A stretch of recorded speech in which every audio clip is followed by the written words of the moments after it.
जय श्री सीताराम, जय श्री राधे श्याम। कल हमने पढ़ा था, प्रेम में प्रफुल्लित हुई रानियां ऐसे सुशोभित हो रही हैं जैसे मोरनी बादलों की गर्ज सुनकर प्रफुल्लित होती हैं। बड़ी बूढ़ी अथवा गुरुओं की स्त्रियां प्रसन्न होकर आशीर्वाद दे रही हैं। माताएं अत्यंत आनंद में मग्न हैं। अब आगे पढ़ते हैं।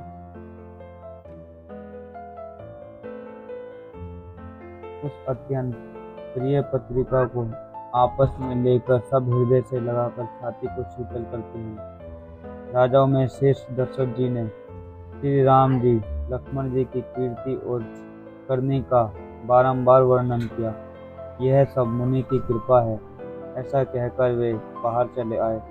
तब रानियों ने ब्राह्मणों को बुलवाया और आनंद सहित उन्हें दान दिए। श्रेष्ठ ब्राह्मण आशीर्वाद देते हुए चले। फिर भिक्षुकों को बुलाकर करोड़ों प्रकार की निछावरें उनको दी। चक्रवर्ती महाराज दशरथ के चारों पुत्र चिरंजीवी हों, यों तो वे अनेक प्रकार के सुंदर वस्त्र पहन पहन कर चले। आनंदित होकर नगाड़े वालों ने बड़े जोर से नगाड़ों पर चोट लगाई। सब लोगों ने जब यह समाचार पाया तब घर घर बधावे होने लगे। 14 लोकों में उत्साह भर गया और जानकी जी और श्री रघुनाथ जी का विवाह हो गया। यह शुभ समाचार पाकर लोग प्रेम मग्न हो गए और रास्ते, घर और गलियां सजाने लगे। यद्यपि अयोध्या सदा सुहावनी है, क्योंकि वह श्री राम जी की मंगलमय पवित्र पुरी है, तथापि प्रीति प्रीति पर प्रीति होने से वह सुंदर मंगलाचरण से सजाई गई। ध्वजा, पताका, पर्दे और सुंदर चमरों से सजा बाजार बहुत ही अनूठा छाया हुआ है। सोने के कलश, तोरण, मणियों की झालरें, हल्दी, दूध, दही, अक्षत और मालाओं से लोगों ने अपने अपने घरों को सजाकर मंगलमय बना लिया। गलियों को चतुर्थम से सींचा और द्वारों पर सुंदर चौखराए चंदन, केश, कस्तूरी और कपूर से बने हुए एक सुगंधित द्रव को चतुर्मस कहते हैं। बिजली की सी कांति वाली चंद्रमुखी हरिण के बच्चे के से नेत्र वाली और सुंदर रूप से कामदेव की स्त्री रति के अभिमान को छुड़ाने वाली सुहावनी स्त्रियां सभी 16 श्रृंगार सजकर जहां जहां झुंड की झुंड मिलकर मनोहर वाणी से मंगल गीत गा रही हैं, जिनके सुंदर स्वर को सुनकर कोयल भी लज्जा जाती है। राजमहल का वर्णन कैसे किया जाए, जहां विश्व को भी मोहित करने वाला मंडप बनाया गया है। अनेकों प्रकार के मनोहर मांगलिक पदार्थ शोभित हो रहे हैं और बहुत से नगाड़े बज रहे हैं। कहीं भाट युदावली कुल कीर्ति का उच्चारण कर रहे हैं और कहीं ब्राह्मण वेद ध्वनि कर रहे हैं। सुंदर स्त्रियां श्री राम जी और श्री सीता जी का नाम ले लेकर मंगल गीत गा रहे हैं। उत्साह बहुत है और महल अत्यंत ही छोटा है। इससे मानो वह उत्साह चारों ओर उमड़ चला है। दशरथ के महल की शोभा का वर्णन कौन कवि कर सकता है, जहाँ समस्त देवताओं के शिरोमणि श्री रामचंद्र जी ने अवतार लिया है।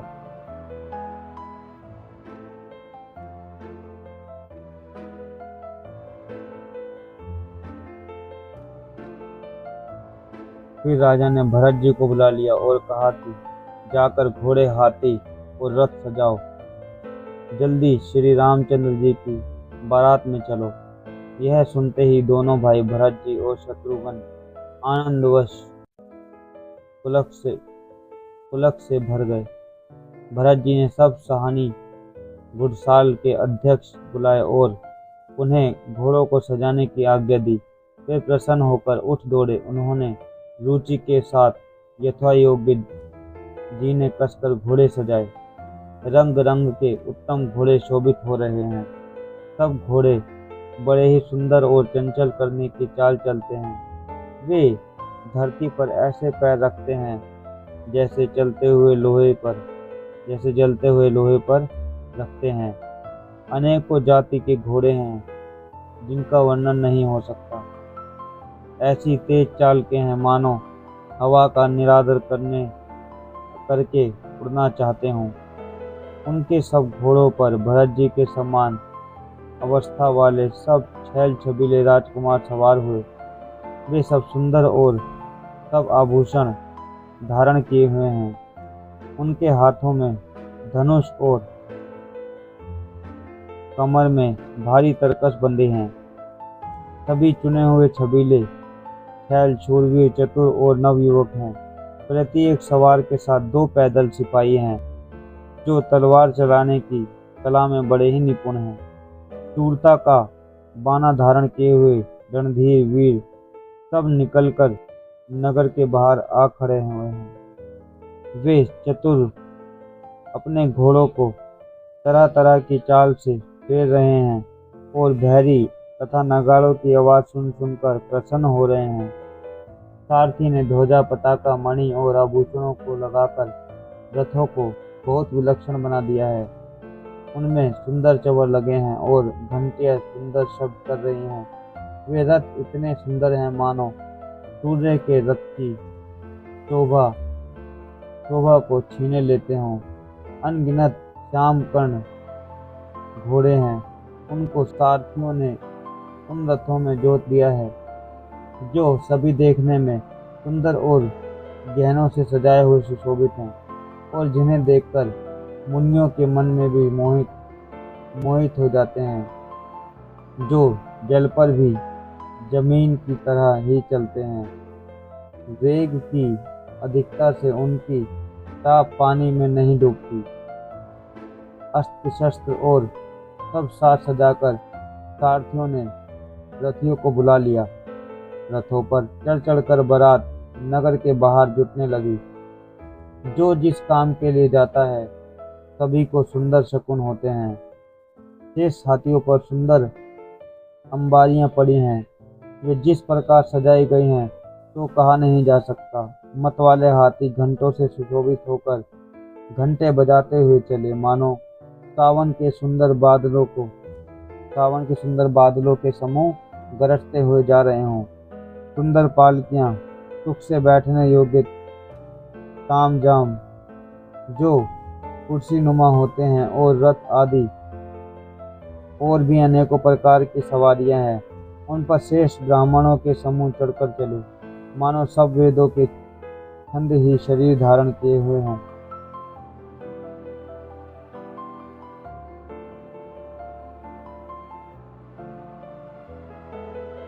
मागध सूत भाट और गुण गाने वाले सब जो जिस योग्य थे वैसी सवारी पर चढ़कर चले। बहुत जातियों के खच्चर ऊंट और बैल असंख्य प्रकार की वस्तुएं लाद लाद कर चले। कहार करोड़ों कांवरे लेकर चले। उनमें अनेकों प्रकार की इतनी वस्तुएं थी कि जिनका वर्णन कौन कर सकता है। सब सेवकों के समूह अपना अपना साज सजाकर बनाकर चले। सबके हृदय में अपार हर्ष है और शरीर पुलक से भरे हैं।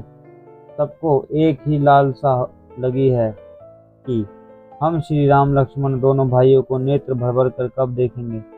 हाथी गरज रहे हैं। उनके घंटों की भीषण ध्वनि हो रही है। चारों ओर रथों की गड़गड़ाहट हो रही है और घोड़ों की हिनहिनाहट हो रही है। बादलों का निरादर करते हुए नगाड़े घोर शब्द कर रहे हैं। किसी को अपनी पराई कोई बात कानों से सुनाई ही नहीं देती। राजा दशरथ के दरवाजे पर इतनी भारी भीड़ हो रही है कि वहां पत्थर फेंका जाए तो वह भी पिसकर धूल हो जाए। अटानियों पर चढ़ी हुई स्त्रियां मंगल थालों में आरती लिए देख रही हैं और नाना प्रकार के मनोहर गीत गा रही हैं। उनके अत्यंत आनंद का बखान नहीं हो सकता। तब सुमंत्र जी ने 2 रथ सजाकर उनमें सूर्य के घोड़ों को भीम मात करने वाले घोड़े जोते। दोनों सुंदर रथ वे राजा दशरथ के पास ले आए, जिनकी सुंदरता का वर्णन सरस्वती से भी नहीं हो सकता। एक रथ पर राजसी सामान सजाया गया और दूसरे को तेज का पुंज और अत्यंत ही शोभायमान था।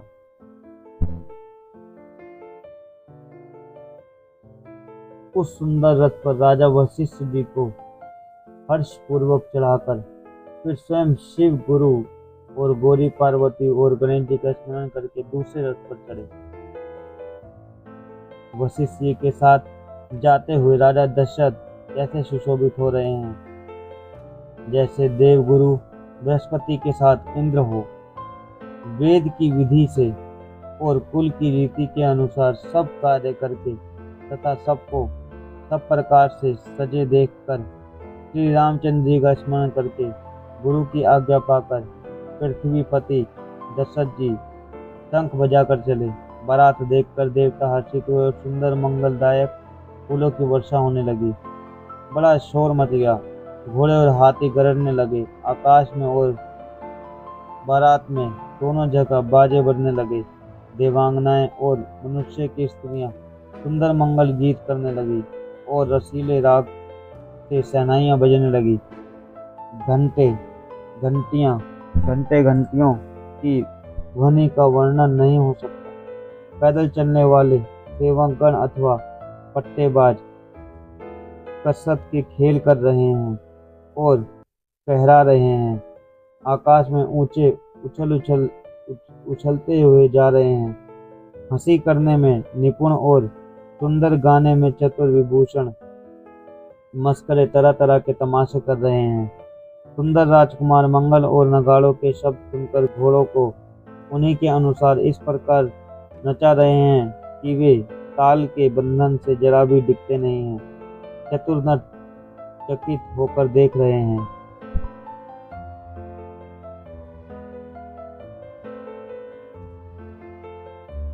बारात ऐसी बनी है कि उसका वर्णन करते नहीं बनता। सुंदर समुदायक शकुन हो रहे हैं। नीलकंठ पक्षी बाईं ओर चारा ले रहा है, मानो संपूर्ण मंगलों की सूचना दे रहा हो। दाहिनी ओर कौवा सुंदर खेत में शोभा पा रहा है। नेवले का दर्शन भी सब किसी ने किया। तीनों प्रकार की शीतल मंद सुगंध हवा अनुकूल दिशा में बह रही है। शेष सुहागिनी स्त्रियां भरे हुए घड़े और गोद में बालक लिए आ रही हैं। लोमड़ी फिर कर बार बार दिखाई दे रही है। गाय सामने खड़ी बछड़े को दूध पिलाती है। हिरनी की टोली बाईं ओर से घूमकर दाहिनी ओर की ओर को आई, मानो सभी मंगलों का समूह दिखाई दिया हो। क्षेम करी सफेद सिर वाली चील विशेष रूप से क्षेम कल्याण कर रही है। श्यामा बाई और सुंदर पेड़ पर दिखाई पड़ी। दही मछली और दो विद्वान ब्राह्मण हाथ में पुस्तक लिए हुए सामने आए। सभी मंगलमय कल्याणमय और मनोचित फल देने वाले शकुन मानो सच्चे होने के लिए ही एक साथ आए हों। स्वयं शकुन ब्रह्मा जिसके सुंदर पुत्र हैं, उसके लिए सब मंगल शकुन सुलभ हैं। जहाँ श्री रामचंद्र जी सरीखे दूल्हा और सीता जी जैसी दुल्हन है तथा दशरथ जी और जनक जी जैसे पवित्र संबंधी हैं। ऐसा विवाह सुनकर मानो सभी शकुन नाच उठे। अब ब्रह्मा जी ने हमको जो सच्चा कर दिया है। इस तरह बारात ने प्रस्थान किया। घोड़े हाथी गरज रहे हैं और नगाड़ों पर चोट लग रही है। सूर्यवंश के पताका स्वरूप दशरथ जी को आते हुए जानकर जनक जी ने नदियों पर पुल बनवा दिए। बीच बीच में ठहरने के लिए सुंदर घर पड़ाव बनवा दिए, जिनमें देवलोक के समान संपदा छाई हुई है। और वहां बारात के लिए सब लोग अपने अपने मन की पसंद के अनुसार सुहावने उत्तम भोजन, बिस्तर और वस्त्र पाते हैं। मन के अनुकूल नित्य नए सुखों को देखकर सभी बारातियों को अपने घर भूल गए हैं। बड़े जोर से बजते हुए नगाड़ों की आवाज सुनकर श्रेष्ठ बारात को आती हुई जानकर अगवानी करने वाले हाथी रथ पैदल और घोड़े सजाकर बारात लेने चले। दूध शरबत ठंडाई जल आदि से भरकर सोने के कलश तथा जिनका वर्णन नहीं हो सकता ऐसे अमृत के समान भांति भांति के सब पकवानों से भरे हुए परात, थाल आदि अनेक प्रकार के सुंदर बर्तन, उत्तम फल तथा और भी अनेकों सुंदर वस्तुएं राजा ने हर्षित होकर भेंट के लिए भेजी। गहने, कपड़े, नाना प्रकार के मूल्यवान मणियां, रत्न, पक्षी, पशु, घोड़े, हाथी और बहुत तरह की सवारियां